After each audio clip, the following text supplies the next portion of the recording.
मरगो अस्सलामु अलैकुम वरहमतुल्लाहि वबरकातुहु। नन स्तासु ता दी मिनावालु ता दी मुसलमानान वरुणु ता स्तासु यौ दासे रोर मुखातिब दे ची इंतहाई द परेशानी पे हालात के दे जमादा वीडियो जो सो गोरी नजो द दरखास्त कोमा कदे चा दिल तक इसा अप्रोच पिनो द अल्लाह द रजा द पर उस मस्जिद जमा मदद की माता द माल कमी निश्ता, माता द खुराक कमी निश्ता, माता द रिज़्क़ कमी निश्ता, माता द इज्जत कमी निश्ता। मान अल्लाह जल्ल जलालुहु ढेर लुई इज्जत राकड़े द तौबे ब बरकत सरा द डमतो द माहौल ना च खल्को द बमे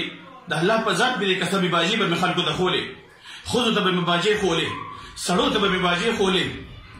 दगानी तरबियत में खल्को वरकुल वली च मा दगानी तरबियत हासिल करो, मा द मूसिके बाकी द तरबियत हासिल करो, ما د خپل کور کلینا د پښتونګړینا د پبونا چې هجرت کړي د علماء کرامو په مشوره می هجرت کړي دي د ګناه د ژوند می توبه کا ژوند می ټیک نو هجرت می کو د دین د پاره سواد ته بګړه وروړه عزت مند په سواد کې اوسېږم دلته می په مدرسه کې داخله واغستا ما د موسیقۍ اکیډمي چلولې زه خپل د موسیقۍ د چې کوم ما موسیقاران ملګری دي زما چې کوم ګلوکاران ملګری دي زما چې کوم سازنده تولو ولا باجو ولا ربابونو ولا ملګری دي هغه دې زما دا پیغام اوري خو په نړتو به غوي خو په نړتو به ډزوي باندې غاني بجاني ته توبه کا بغانه کې می جون ته ورول نو دا ټم دي دا کنجر دي خپل خاندان هم بدی شم دغه غاني بجاني می توبه کا سوات ته می کډه راوړل ما به د موسیقۍ اکیډمي چلولې ما زبا مدرسه جوړم زما لور عالم وا لور می مړشوا لور می راته دعا وکړه مې زبا مدرسه جوړم خلکو ته د قرآن درس ورکوم خلکو ته د حدیثو درس ورکوم زما د پردو لونو ته د خپل لونو په نظر ګورم د قرآن حدیث درس ورکوم نو ما په سوان کې په بلوګرام کې مدرسه جوړه کړه ورونو دلته کې په بلوګرام کې وسړې دي بونډۍ ګیره ده حافظ قرآن دی ما ځان سره راوستو مدرس مې کو کباړ خرڅي کباړي دی په لارو کوڅو کې کباړ خرڅي یو کباړ راټولې مې ته دا کباړ خرڅي کباړي ځان نه جوړ کړی دی قرآن حافظ یو خو تکړه حافظ راځه ما سره مدرس